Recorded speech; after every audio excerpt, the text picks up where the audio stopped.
Salah satu masalah dalam kehidupan banyak orang adalah mereka selalu mengingat hal-hal yang seharusnya mereka lupakan dan melupakan hal-hal yang seharusnya mereka ingat. Sebagai akibat, kehidupan yang bersangkutan menjadi berantakan. Disinilah pentingnya untuk selalu mengingat pertolongan Tuhan yang telah kita alami. Ada 3 alasan tentang hal tersebut. Ingatan akan pertolongan Tuhan yang akan menyanggupkan kita menghadapi hari esok dengan penuh harapan dan mewujudkan janji Tuhan menjadi kenyataan. Dengan mengingat kebaikan Tuhan, hati kita akan penuh dengan ucapan syukur dan terus beriman kepadanya. Bapak Ibu Saudara sekalian, selamat berjumpa kembali di ibadah Gereja Kristen Perjanjian Baru Fajar Pengharapan. Ikutilah pertemuan doa Oasis setiap hari Rabu pukul 10 pagi secara onsite di Jalan Pasir Koja 58. Dan juga pertemuan doa kontemplatif setiap hari Kamis melalui kanal YouTube Doa Fajar Pengharapan yang dapat Anda ikuti di sepanjang hari. Bila Anda memiliki beban doa, Anda dapat menuliskan dan mengirimkannya ke nomor WA 0811-841-765. Para pendoa gereja kita akan mendukung Anda dengan mendoakan setiap beban dan pergumulan Anda tersebut. Informasi dan pengumuman penting lainnya dapat Anda lihat dan ikuti di bagian menjelang akhir ibadah ini. Selamat beribadah. Jemaat Tuhan, mari kita bangkit berdiri. Hari ini kita mau naikkan pujian bagi Allah kita.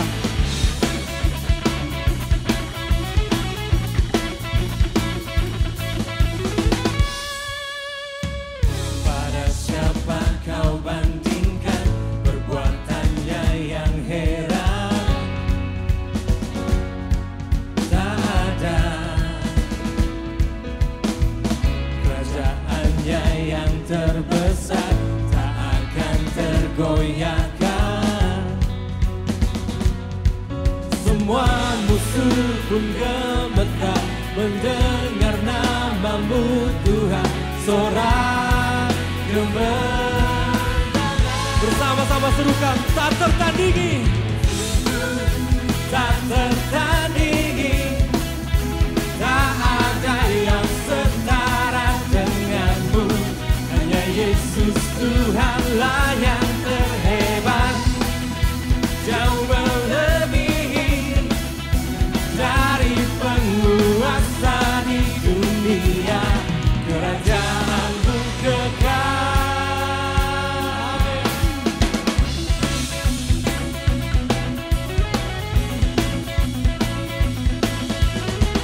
Pada siapa kau bandingkan perbuatannya yang heran? Tak ada kerajaannya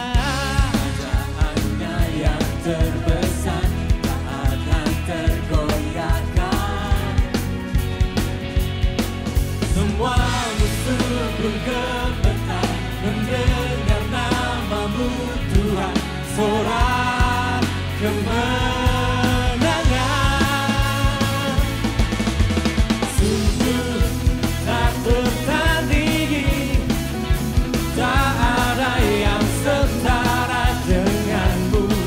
Hanya Yesus Tuhanlah yang terhebat, jauh melebihi dari penguasa di dunia. Kerajaanmu kekal.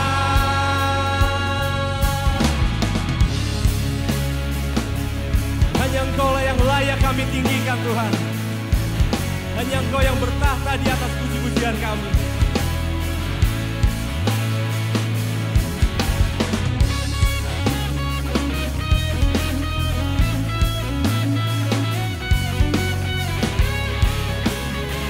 Mari umat Tuhan bersama-sama serukan, tak tertandingi. Sungguh tak tertandingi, tak ada yang setara denganmu. Hanya Yesus Tuhanlah yang terhebat, jauh melebihi dari penguasa di dunia. Kerajaanmu kekal, tak tertandingi,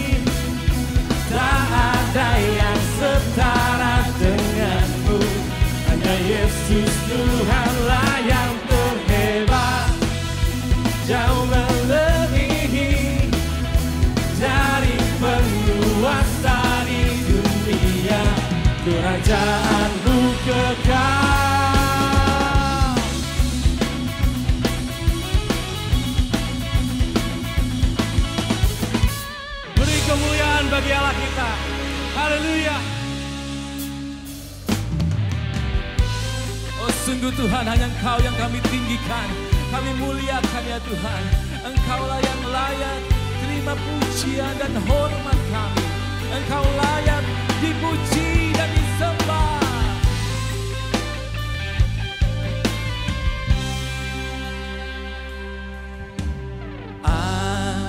Alam semesta melukiskan kebesaran Tuhan, bumi dan surga menyanyikan kemuliaan namamu. Hosana, Hosana, layak dipuji disembah. Kaulah yang bertata dulu, sekarang dan selamanya. Raja atas segala raja, namamu besar termulia.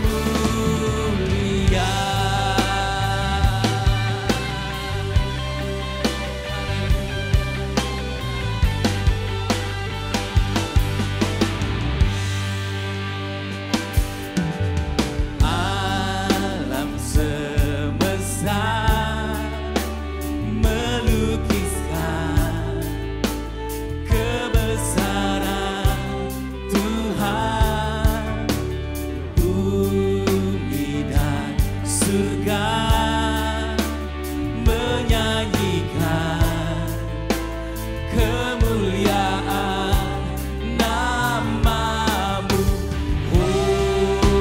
Hosana, Hosana, Hosana, layak dipuji disembah. Kaulah yang bertata dulu, sekarang dan selamanya. Raja atas segala raja, namamu besar termulia.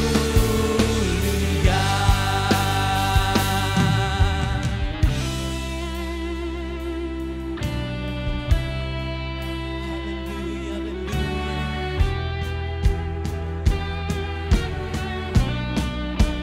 Sebab namamu besar ya Tuhan, namamu ajaib dan mulia. Biarlah namamu ditinggikan di atas gunung yang tinggi sampai lembah yang paling dalam, dari barat sampai ke timur, utara dan selatan. Biarlah semua yang bernafas meninggikan, memuliakan namamu Tuhan. Hosana,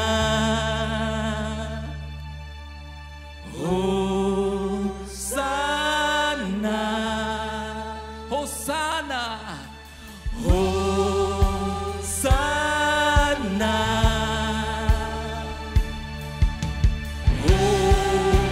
Hosana, layak dipuji disembah. Kaulah yang bertata dulu, sekarang dan selamanya. Raja atas segala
Akhir abad ke-19 merupakan salah satu masa keemasan dari negeri Inggris. Di masa tersebut, wilayah negeri itu semakin meluas dan terjadi berbagai kemajuan dalam bidang ilmu pengetahuan, industri, serta kekuatan militer. Tidaklah mengherankan bila ulang tahun ke-60 pemerintahan Ratu Victoria, ratu yang saat itu memerintah atas kerajaan Inggris, dirayakan secara besar-besaran. Dalam perayaan pada tahun 1897 itu, utusan tentara dari seluruh wilayah jajahan Inggris melakukan parade sepanjang 10 km di kota London. Para raja dan pemimpin negara di berbagai penjuru dunia datang untuk memberi penghormatan. Sekitar 200 kapal perang Inggris ikut merayakan peristiwa yang penting tersebut. Untuk menyambut perayaan itu, penyair yang sangat terkenal dari Inggris, Rudyard Kipling, diminta untuk menulis sebuah puisi. Sementara semua orang memuji-muji kejayaan Inggris dan sang ratu, Kipling justru menulis puisi yang diberinya judul Recessional. Kata recessional antara lain berarti lingsir, mundur untuk beristirahat. Sama seperti matahari yang sedang lingsir dan terbenam di senja hari. Suatu judul puisi yang bertolak belakang dengan suasana semarak yang diharapkan bagi perayaan ulang tahun pemerintahan Ratu Victoria. Melalui puisinya tersebut, Rudyard Kipling, penulis buku yang berjudul The Jungle Book, buku yang bestseller itu, mengingatkan masyarakat bahwa di hadapan Tuhan, sikap arogan merupakan hal yang tidak pantas. Untuk itu dalam puisi yang ia gubah dalam bentuk doa dan yang terdiri 5 bait tersebut, 8 kali Kipling menulis kalimat lest we forget. Sebuah idiom atau istilah yang menurut kamus Merriam-Webster artinya adalah it should not be forgotten. Hal itu janganlah dilupakan. Yang ia maksudkan dengan kalimat itu adalah orang tidak boleh lupa bahwasanya kehebatan manusia tidaklah bersifat abadi. Dan hanya Tuhanlah pribadi yang maha kuasa. Orang harus ingat bahwasanya sesungguhnya semua keberhasilan yang mereka raih adalah karena Tuhan. Yaitu pribadi yang mengangkat maupun merendahkan kerajaan-kerajaan. Selanjutnya, syair itu diakhirinya dengan permohonan kepada Tuhan. Yaitu permohonan kemurahan hati. Yang ia utarakan dalam kalimat, Thy mercy on thy people, Lord. Belas kasihanmu atas umatmu, Tuhan. Apa yang ditulis oleh Rudyard Kipling ini sangatlah tepat. Memang, di dalam segala keadaan orang harus selalu mengingat apabila mereka dapat mengalami keberhasilan, maka hal itu semata-mata adalah karena pertolongan Tuhan. Kesadaran akan hal ini adalah penting. Sebab pada umumnya ketika mengalami keberhasilan, orang cenderung menceritakan kehebatan dirinya sendiri dan melupakan Tuhan. Oleh sebab itu, ketika mengalami mujizat, orang harus menyadari bahwa pengalaman yang luar biasa tersebut adalah karena anugerah dan kuasa Tuhan yang tidak terbatas. Sehingga sebaliknya dari membanggakan kehebatan dirinya ataupun kehebatan imannya, justru dengan rendah hati dan sikap tulus, ia akan mengucap syukur kepada Tuhan. Singkat kata, kalimat lest we forget atau hal itu janganlah dilupakan merupakan kata-kata yang harus sering diucapkan orang terhadap dirinya sendiri. Tindakan tersebut akan mencegah kita dari mengalami spiritual recession atau lingsir rohani. Perlu dipahami bahwa kemerosotan iman pada akhirnya akan menjerumuskan kita ke dalam keruntuhan kehidupan. Pentingnya untuk mengingat pertolongan Tuhan ini disampaikan Allah kepada umatnya ketika mereka tiba di negeri Kanaan. Sudah keluar dari Mesir, negeri tempat mereka hidup sebagai budak, dan berjalan selama 40 tahun di padang gurun, sekarang umat Tuhan mulai memasuki negeri Kanaan. Perjalanan memasuki negeri yang telah dijanjikan Allah kepada nenek moyang mereka tersebut diawali dengan menyeberangi Sungai Yordan. Bila perjalanan dari Mesir sampai ke Sungai Yordan mereka dipimpin oleh Musa, maka perjalanan menyeberangi Sungai Yordan sampai memasuki negeri Kanaan mereka dipimpin oleh Yosua. Segera sesudah mereka menyeberangi Sungai Yordan, maka Tuhan menyuruh Yosua agar membangun suatu monumen guna mengingat pertolongan yang Tuhan telah berikan kepada umatnya. Perintah Tuhan dan tanggapan Yosua terhadap firman Tuhan tersebut dicatat dalam Yosua pasal 4. Untuk melihat hal itu, mari kita baca ayat 1-7 dengan terlebih dulu membaca ayat 1-3. Yosua pasal 4 ayat 1-3. Setelah seluruh bangsa itu selesai menyeberangi Sungai Yordan, berfirmanlah Tuhan kepada Yosua demikian. Pilihlah dari bangsa itu 12 orang, seorang dari tiap-tiap suku, dan perintahkanlah kepada mereka demikian. Angkatlah 12 batu dari sini, dari tengah-tengah Sungai Yordan ini, dari tempat berjejak kaki para imam itu, bawalah semuanya itu ke seberang dan letakkanlah di tempat kamu akan bermalam nanti malam. Sebagaimana yang telah saya utarakan tadi, saat itu bangsa Israel mulai memasuki negeri Kanaan, yaitu dengan terlebih dulu menyeberangi Sungai Yordan. Dalam Yosua pasal 3 ayat 15 ditulis bahwa pada waktu itu air Sungai Yordan sedang sebak atau meluap, yaitu karena sedang banjir. Artinya, untuk memasuki negeri Kanaan, umat Tuhan harus menghadapi penghalang, yaitu air Sungai Yordan yang permukaannya sangat tinggi. Untuk menolong umatnya, Tuhan melakukan mukjizat dengan membuat air Sungai Yordan yang turun dari hulu terbendung. Dan dengan demikian umat Tuhan dapat berjalan di tanah yang kering. Hanya saja, sebelum mukjizat itu terjadi, mereka harus terlebih dulu menaati perintah Tuhan, yaitu dengan melangkahkan kaki ke dalam sungai tersebut. Yosua pasal 3 ayat 15-16 mencatat, segera sesudah para imam melangkahkan kaki mereka dalam Sungai Yordan, maka air Sungai Yordan pun terputus. Hal ini menjelaskan kepada kita, bahwasanya untuk meraih janji Tuhan, ada kalanya kita menghadapi penghalang yang sangat tinggi. Namun setinggi apapun penghalang tersebut, kuasa Tuhan lebih besar daripada itu.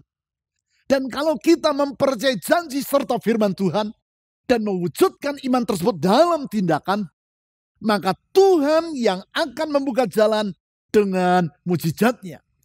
Mukjizat Tuhan yang mengatasi penghalang, sehingga kita dapat meraih janji yang Tuhan sediakan di hadapan kita.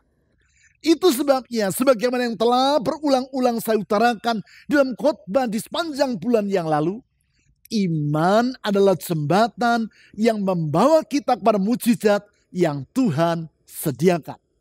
Lebih lanjut, segera sudah mukjizat itu terjadi, maka di ayat 2-3 Tuhan memerintahkan Yosua agar ia menyuruh 12 orang mengangkat 12 batu dari tengah-tengah Sungai Yordan dan meletakkan batu-batu tersebut di seberang Sungai Yordan, yaitu di wilayah negeri Kanaan.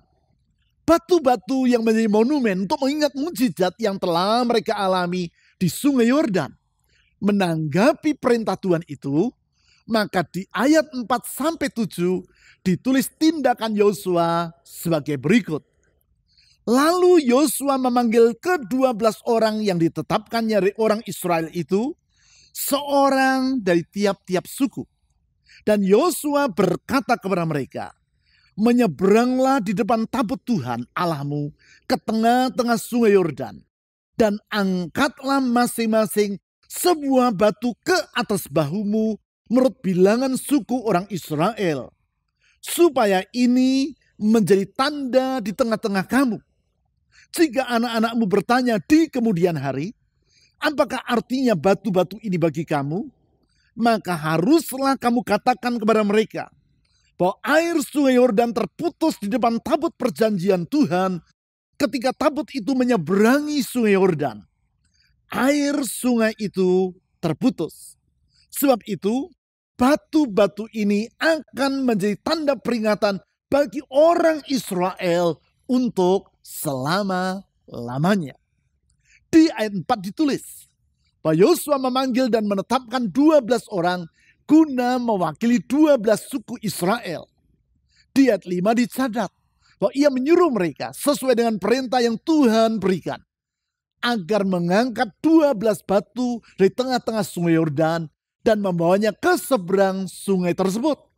Selanjutnya di ayat 6-7 ia menjelaskan bahwa batu-batu itu haruslah menjadi tanda peringatan atau monumen untuk mengingat pertolongan yang Tuhan telah berikan kepada umatnya. Perintah yang Tuhan berikan tadi dan penjelasan yang Yosua sampaikan ini menegaskan bahwasanya sesudah orang mengalami mujizat, maka yang bersangkutan tidak boleh berdiam diri. Orang tersebut perlu mengingat pertolongan yang Tuhan telah berikan kepada dirinya. Di dalam hal orang Israel, yaitu dengan mendirikan tanda peringatan yang terbentuk dari 12 batu yang diangkat dari tengah-tengah sungai Yordan. Kita perlu mengingat pertolongan Tuhan. Sebab yang pertama, kita harus mengingat hal-hal yang sepatutnya diingat. Saya ulangi, yang pertama, kita perlu mengingat pertolongan Tuhan. Sebab kita harus mengingat hal-hal yang sepatutnya diingat. Hal ini adalah penting. Sebab pandangan kita tentang masa depan sangatlah dipengaruhi oleh ingatan kita akan masa lampau. Sebagai contoh, tidak jarang orang memandang masa depannya dengan rasa pesimis. Karena ia selalu mengingat hal-hal yang pahit yang telah dialaminya di masa lalu. Tidak sedikit orang yang tidak berani berumah tangga. Karena ia selalu teringat kepada keruntuhan rumah tangga yang dialami oleh kedua orang tuanya di masa silam. Pentingnya ingatan tentang masa lampau tersebut dikemukakan oleh Arthur Markman, profesor psikologi dan peneliti dalam bidang kognitif pada University of Texas di Austin, dalam artikel yang ia tulis di jurnal Psychology Today. Di situ ia berkata, bahwasanya pandangan orang terhadap masa depan sangatlah dibentuk oleh masa lalu yang bersangkutan. Itu sebabnya Erik Pavernetty, profesor sastra pada Erasmus University di Rotterdam, Belanda, dan yang juga adalah seorang pelukis yang terkenal, berkata, "We are what we remember." Kita adalah apa yang kita ingat. Singkat kata, apa yang kita ingat tentang masa lampau kita akanlah menentukan masa depan kita. Masalahnya, seringkali orang mengingat hal-hal yang harusnya ia lupakan. Dan justru melupakan hal-hal yang seharusnya ia ingat. Ia selalu mengingat pengalaman-pengalaman pahit yang pernah ia lewati. Padahal pengalaman-pengalaman pedih di masa lampau itu seharusnya tidak boleh mengikat dan membatasi kehidupannya. Di saat yang sama, pertolongan-pertolongan Tuhan yang pernah ia alami di masa yang lewat justru ia lupakan. Padahal kebaikan-kebaikan Tuhan tersebut seharusnya perlu ia syukuri. Sikap yang keliru ini mengakibatkan yang bersangkutan tidak dapat berterima kasih kepada Tuhan untuk kehidupan yang Tuhan telah berikan kepada dirinya. Alhasil, hidupnya selalu diwarnai dengan keluhan. Coba bayangkan, kalau di pagi hari, begitu bangun tidur, hal pertama yang saudara lakukan adalah mengeluh dan berkata, hari yang sulit akan kuhadapi pada hari ini. Sewaktu makan pagi, bukannya bersyukur kepada Tuhan untuk berkat makanan yang tersedia, saudara justru mengeluh, makan makanan ini lagi. Dalam perjalanan menuju ke tempat kerja, saudara terus mengeluh dengan berkata, ya, hari yang membosankan, bekerja lagi. Kira-kira apa yang akan terjadi dengan hidup saudara sepanjang hari itu? Yang pasti, saudara akan kehilangan semangat kerja. Saudara akan bekerja tanpa gairah. Kreativitas akan menjauh dari diri saudara. Bahkan bukan itu saja, berkat Tuhan pun tidak akan sudi mendekati saudara. Disinilah pentingnya untuk mengingat hal-hal yang sepatutnya kita ingat, yaitu segala kebaikan yang Tuhan telah lakukan dalam kehidupan kita. Kebaikan-kebaikan Tuhan yang membangkitkan rasa syukur dalam diri kita kepadanya. Hal tersebut dikemukakan oleh Yosua di ayat 6 dengan berkata, supaya ini menjadi tanda di tengah-tengah kamu. Yang ia maksudkan adalah supaya batu-batu yang diangkat dari sungai Yordan tadi akan menjadi tanda tentang bagaimana Tuhan telah menolong dan berbuat baik terhadap umatnya. Hal tersebut ditegaskannya kembali di ayat 7 dengan berkata, sebab itu batu-batu ini akan menjadi tanda peringatan bagi orang Israel untuk selama-lamanya. Artinya setiap kali orang Israel melihat 12 batu yang ditumpuk di seberang sungai Yordan tersebut, mereka akan bersyukur akan kebaikan Tuhan yang telah mereka alami. Sikap bersyukur kepada Tuhan yang memang sepatutnya. Karena memang Tuhan layak menerima ucapan syukur kita. Sikap bersyukur yang akan membentuk masa depan yang indah bagi kehidupan kita.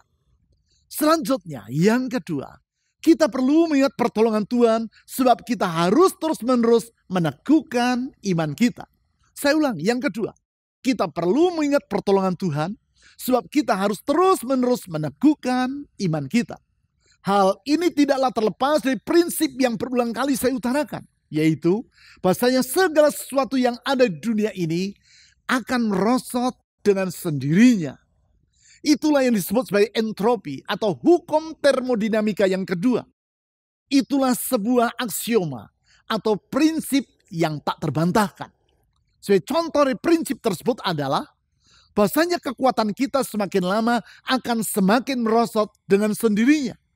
Daya ingat kita semakin lama akan semakin menurun dengan sendirinya.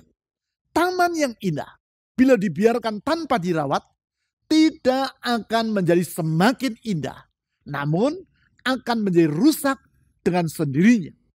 Taman yang tadinya dipenuhi dengan bunga-bunga yang teratur dengan rapi, akan berubah menjadi kebun yang dipenuhi dengan semak belukar, sehingga hilang keindahannya.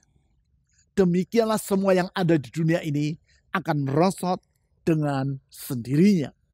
Demikian pula halnya dengan iman.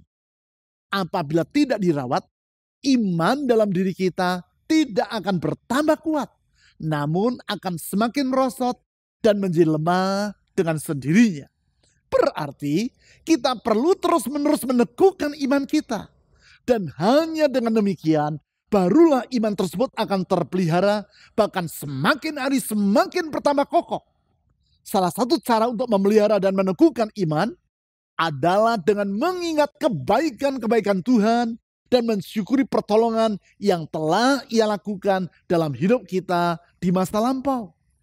Itulah yang dimaksudkan Tuhan dengan memerintahkan agar Yosua menyuruh orang-orang Israel mengangkat 12 batu di tengah-tengah sungai Yordan dan mendirikannya sebagai tanda peringatan di seberang sungai tersebut.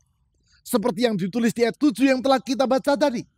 Ia berkata kepada orang-orang Israel, sebab itu batu-batu ini akan menjadi tanda peringatan bagi orang Israel untuk selama-lamanya.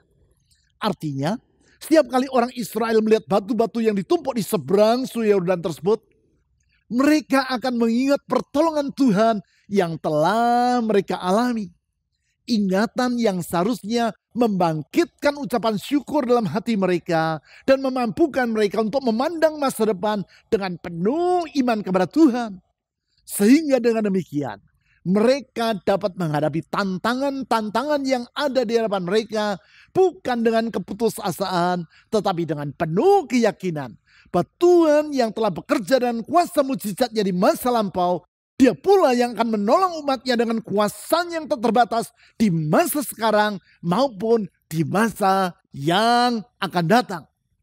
Itulah yang dilakukan secara harafiah oleh seorang pengusaha di Jakarta yang pernah saya ceritakan dalam khotbah saya di waktu yang lalu. Suatu hari, saya berkunjung ke kantor pengusaha yang besar ini dalam kaitan persiapan acara World Prayer Assembly yang dilaksanakan di Gelora Bung Karno atau Stadion Utama Senayan. Saya lihat ruang kerja yang bersangkutan tidak diisi dengan terlalu banyak perabot. Yang ada adalah sebuah meja kerja yang cukup besar dengan sebuah Alkitab terletak di atas meja tersebut. Di belakang tempat duduk yang bersangkutan tergantung sebuah lukisan yang berukuran cukup besar. Bukan lukisan, yaitu foto yang bersangkutan dengan pejabat ini atau pejabat itu. Bukan.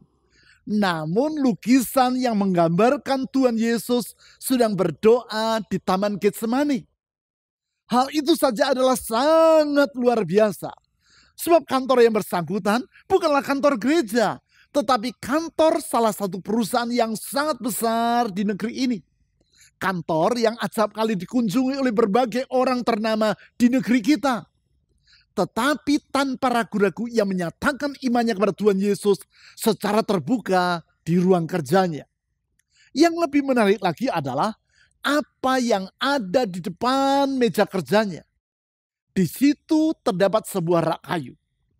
Kalau umumnya para pengusaha akan menghiasi rak seperti itu dengan foto-foto dirinya bersama pejabat ini atau itu, dan piala ini atau piala itu, tetapi tidak demikian halnya dengan pengusaha tadi. Saya lihat rak kayu tadi diisi dengan puluhan batu-batu kali yang masing-masing berukuran kurang lebih 15 cm. Bukan batu-batu permata. Keberadaan batu-batu tersebut menarik perhatian saya. Sehingga saya bertanya kepada pengusaha tadi, "Pak, boleh saya melihat batu-batu tersebut?"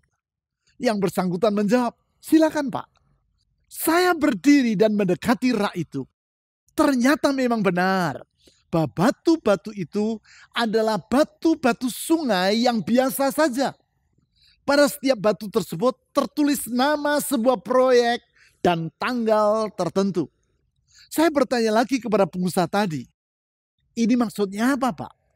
Ia pun menjawab, "Oh, itu adalah nama proyek yang Tuhan telah berikan kepada saya untuk dibangun dan tanggal proyek itu selesai dikerjakan." Saya bertanya, "Untuk apa batu-batu ini ditaruh di sini?"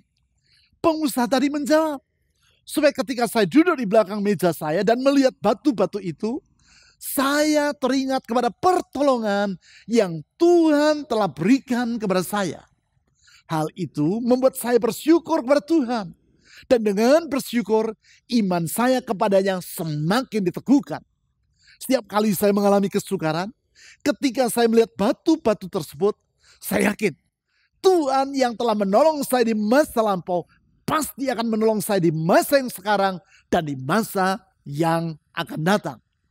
Apa yang dilakukan oleh pengusaha yang sangat besar ini, itulah yang Tuhan suruh Yosua untuk melakukannya.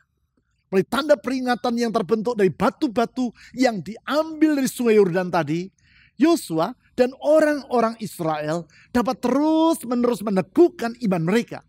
Iman yang merupakan jembatan yang membawa kita kepada mujizat yang Tuhan sediakan. Sekarang yang ketiga, kita perlu mengingat pertolongan Tuhan. Sebab kita harus mewariskan iman kita kepada generasi selanjutnya. Saya ulangi, yang ketiga, kita perlu mengingat pertolongan Tuhan. Sebab kita harus mewariskan iman kita kepada generasi yang selanjutnya. Kesadaran dan tanggung jawab ini adalah penting. Sebab sesungguhnya keberhasilan kita tidak sekadar diukur dari apa yang kita capai, tetapi juga dari apa yang kita wariskan kepada generasi selanjutnya. Hal tersebut diutarakan oleh Yosua di ayat 6 dan 7 sebagai berikut. Yosua pasal 4 ayat 6 sampai 7. "Jika anak-anakmu bertanya di kemudian hari, apakah artinya batu-batu ini bagi kamu? Maka haruslah kamu katakan kepada mereka bahwa air sungai Yordan terputus di depan tabut perjanjian Tuhan. Ketika tabut itu menyeberangi sungai Yordan, air sungai Yordan itu terputus." Yosua berkata, bila suatu hari nanti generasi penerus dari orang-orang Israel melihat tumpukan batu-batu itu dan kemudian bertanya, "Apakah artinya batu-batu ini bagi kamu?" Maka orang-orang Israel tadi dapat menjawab pertanyaan tersebut. Mereka dapat menceritakan bagaimana Tuhan telah melakukan mujizat dengan membuat sungai Yordan terputus. Dan dengan demikian umat Tuhan bersama dengan tabut perjanjian yang dipikul oleh para imam dapat menyeberangi sungai Yordan di tanah yang kering. Melalui tanda peringatan dan kisah yang dibagikan tersebut, mereka dapat mewariskan iman mereka kepada generasi-generasi selanjutnya. Itulah warisan yang sangat berharga. Lebih daripada warisan dalam bentuk harta yang sebesar apapun juga. Warisan iman seperti itulah yang ditinggalkan oleh seorang pengemudi mobil dari sebuah yayasan pelayanan Kristen di Kota Malang, Jawa Timur kepada putranya. Warisan yang ia ceritakan kepada saya ketika suatu hari saya diundang oleh yayasan tadi untuk melayani di Kota Malang. Dalam perjalanan dari Bandara Kota Malang menuju ke tempat acara, Pak sopir tadi berkata, "Kita menggunakan jalan pintas saja ya Pak, yaitu melewati jalan dalam kampus Universitas Brawijaya." Saya mengiyakan usul dari Pak sopir itu. Melewati jalan-jalan dalam kampus, nampak Bapak sopir ini sangat mengenal lika-liku dari kampus yang cukup luas tersebut. Sehingga saya bertanya, kelihatan Bapak sangat hafal dengan jalan dalam kampus ini. Sering lewat di sini Pak? Pak sopir itu menjawab, "Ya Pak, karena anak saya lulusan Universitas Brawijaya." Lalu Pak sopir itu bersaksi tentang bagaimana Tuhan memberkati anaknya yang satu-satunya tersebut. Ia bercerita, "Pekerjaan saya kan sederhana saja Pak. Sopir yayasan dengan gaji yang kecil." Sehingga saya berkata kepada anak saya sejak ia masih bocah, "Bapak tidak dapat mewariskan harta kepadamu. Yang Bapak dapat wariskan adalah iman.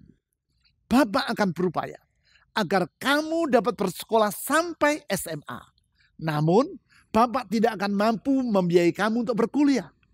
Kamu yang harus banyak berdoa dan belajar dengan rajin supaya Tuhan membuka jalan agar kamu dapat berkuliah." Bapak ini bercerita lebih lanjut. "Anak saya menaati nasihat saya. Dari sejak SD sampai SMA, setiap tahun dia selalu juara kelas. Sehingga lulus dari SMA, dia diterima untuk berkuliah di Universitas Brawijaya dengan beasiswa penuh. Dia mengambil jurusan kimia. Lulus kuliah, dia langsung diterima menjadi dosen di Universitas Brawijaya. 2 tahun mengajar, dia mendapat beasiswa dari Universitas Tokyo untuk mengambil gelar doktor di sana. Sekarang, anak saya sudah 4 tahun di Jepang. Dan dia sering diajak oleh profesornya untuk memberi ceramah di Amerika dan Eropa. Setahun lagi dia akan lulus. Dan telah diminta oleh Universitas Tokyo untuk mengajar di sana." Mendengar kesaksian dari Bapak ini, saya merasa sangat terharu. Memang seperti yang ia katakan sendiri, ia tidak dapat meninggalkan warisan dalam bentuk harta. Tetapi ia telah meninggalkan warisan yang jauh lebih berharga lagi kepada anaknya, yaitu iman yang teguh kepada Yesus Kristus. Iman yang mengundang berkat Allah dalam kehidupan anaknya. Pertanyaan saya sekarang adalah, apakah yang selama ini telah mengisi pikiran saudara tentang masa lampau Anda? Ucapan syukur karena kebaikan-kebaikan Tuhan? Atau keluhan dan gerutu oleh karena pengalaman-pengalaman sukar yang menjadi trauma dalam hidup saudara? Ucapan syukur yang meneguhkan iman saudara karena saudara mengingat kebaikan-kebaikan Tuhan? Atau keluhan-keluhan yang justru melemahkan dan memudarkan iman saudara? Apakah yang akan saudara wariskan kepada generasi-generasi selanjutnya? Iman yang teguh atau sekadar harta yang akan lapuk oleh hujan dan lekang oleh panas?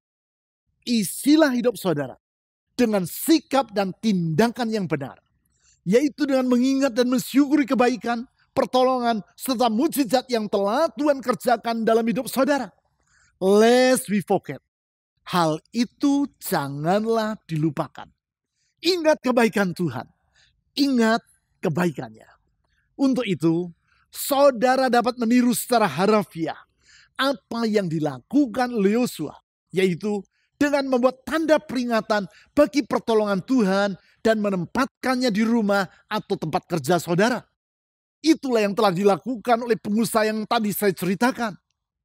Tetapi saudara juga dapat melakukannya dengan cara yang berbeda, yaitu melalui secara teratur melakukan ibadah harian di setiap hari. Ibadah harian yang selama ini telah kita bangun dalam kehidupan kita. Ibadah harian yaitu dengan beribadah kepada Tuhan 3 kali sehari. Pada pagi hari, siang hari, dan petang hari, masing-masing setiap kalinya antara 5 sampai 10 menit. Ibadah harian yang kita lakukan baik dengan menggunakan buku ibadah harian yang telah kita terbitkan ini, atau juga melalui aplikasi ibadah harian yang tersedia baik untuk platform Android maupun Apple iOS.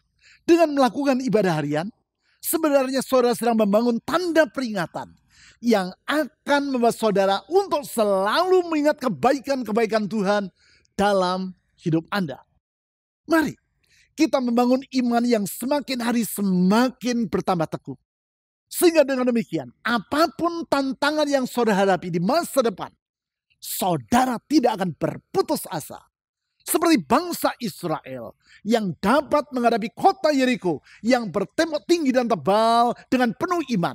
Dan menaklukkan penduduk Kanaan yang bertubuh tinggi besar tanpa merasa gentar. Demikianlah kita dapat menghadapi hari esok dengan penuh iman kepada Tuhan Yesus. Iman yang memungkinkan kita menyongsong janji Tuhan tentang masa depan yang lebih baik dan menjadikannya sebagai suatu kenyataan. The best is yet to come. Mari kita berdoa. Tuhan Yesus, kami bersyukur karena janji-Mu itu benar. Apa yang Kau firmankan tidak akan pernah Engkau ingkari. Dan kalau kami melihat ke masa lampau, kami melihat betapa banyaknya kebaikan yang Tuhan telah kerjakan dalam hidup kami. Betapa banyak pertolongan yang Tuhan telah lakukan dalam hidup kami. Bahkan mujizat-mujizat telah kami alami dalam kehidupan ini. Tuhan, kami tidak mau melupakannya. Sebaliknya kami mau mensyukuri semua itu. Sehingga iman kami kepadamu semakin hari semakin bertambah teguh. Tuhan Yesus, saya berdoa untuk semua jemaat-Mu yang mendengarkan uraian firman Tuhan ini. Roh-Mu menggugah hati mereka. Menyadarkan mereka untuk tidak melupakan kebaikan-kebaikan-Mu dalam hidup mereka. Sehingga dengan demikian iman mereka bukan merosot. Tetapi iman mereka semakin kuat. Memampukan mereka menghadapi hari esok dengan percaya bahwa di dalam Tuhan Yesus ada masa depan yang indah. Seperti yang telah Kau janjikan. Masa depan yang lebih baik. The best is yet to come. Oleh karena itu saya berdoa Tuhan Yesus. Sebagaimana Engkau telah melakukan mujizat dalam kehidupan bangsa Israel. Membuka jalan bagi mereka menyeberangi sungai Yordan. Demikian saya berdoa Tuhan buat mujizat dalam kehidupan anak-anak-Mu. Penghalang yang setinggi apapun sebenarnya kecil di hadapan Tuhan. Karena tidak ada perkara yang mustahil bagi Engkau ya Tuhan Yesus. Ulurkan tangan mujizat-Mu. Membuka jalan di saat tiada jalan. Tuhan membawa pemulihan dalam banyak kehidupan, kesembuhan dan mujizat yang tidak berakhir itu. Tuhan Yesus, dengar doa yang telah kami panjatkan dengan penuh iman dan pengharapan kepadamu. Bersandar pada janji Tuhan dan firman-Mu. Di dalam nama Tuhan Yesus, Tuhan dan Juru Selamat yang sejati. Di dalam nama-Mu, nama Tuhan Yesus kami berdoa. Amin. Renungkan firman-Mu siang dan malam, ku pegang perintah-Mu dan ku lakukan. Engkau tahu ya Tuhan, tujuan hidupku hanyalah untuk menyenangkan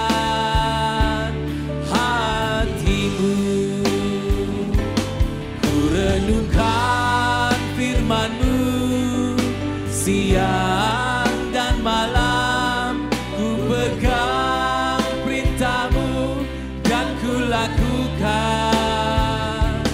Engkau tahu ya Tuhan, tujuan hidupku hanyalah untuk menyenangkan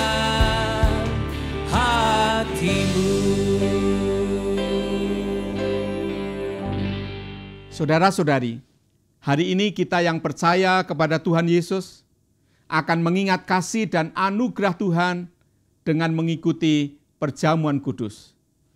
Tuhan Yesus di dalam kasih-Nya kepada umat manusia telah datang ke dunia, menderita sengsara, bahkan sampai mati di kayu salib, supaya setiap orang yang percaya kepada Dia diselamatkan dari dosa dan hukuman dosa.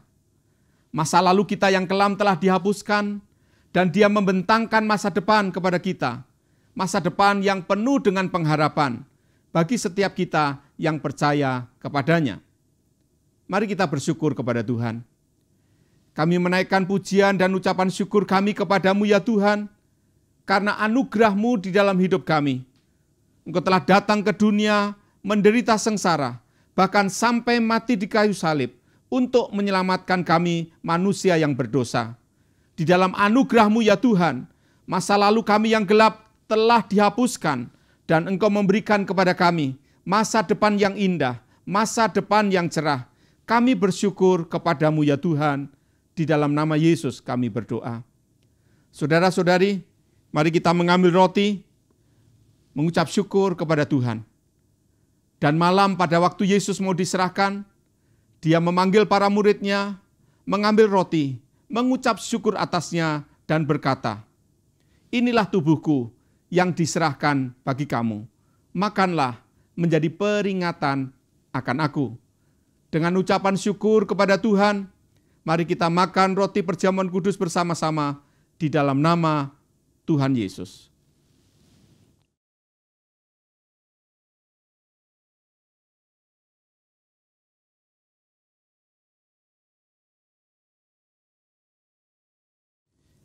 Mari kita mengangkat cawan di tangan kita. Kemudian Yesus mengambil cawan sesudah makan lalu berkata, "Cawan ini adalah perjanjian baru yang dimeteraikan oleh darahku. Minumlah menjadi peringatan akan aku." Dengan ucapan syukur kepada Tuhan dan meyakini berkat-Nya atas setiap kita, mari kita minum bersama-sama di dalam nama Tuhan Yesus. Terlalu besar kasih-Mu Bapa, pengorbanan yang Kau berikan bagiku. Terlalu mahal darah-Mu Yesus, tercurah untuk menebus hidupku. Terlalu besar kasih-Mu Bapa, pengorbanan yang Kau berikan bagiku. Terlalu mahal darah-Mu Yesus, tercurah untuk menebus hidupku. Berikut adalah beberapa informasi dan kegiatan gereja kita yang dapat Anda ikuti.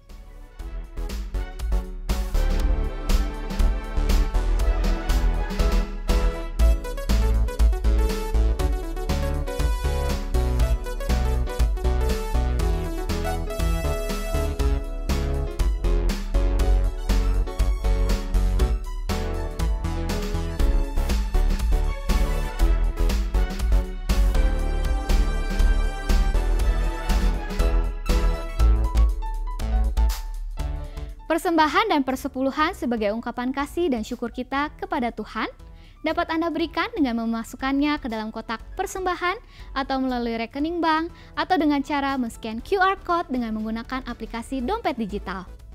Ibadah online GKPB Fajar Pengharapan dapat Anda ikuti setiap saat mulai hari Sabtu pukul 5 sore melalui YouTube, website, dan aplikasi yang tertera di layar. Berbagai informasi penting lainnya dari gereja kita dapat Anda ikuti melalui website www.fajarpengharapan.net atau melalui aplikasi GKPB Fajar Pengharapan serta Instagram GKPB Fajar Pengharapan.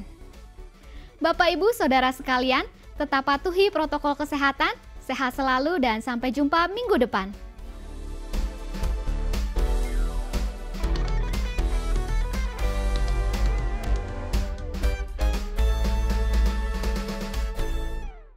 Mari kita berdoa mengakhiri ibadah kita pada saat ini. Tuhan, kami bersyukur buat firman-Mu. Firman yang menjadi terang bagi jalan kami.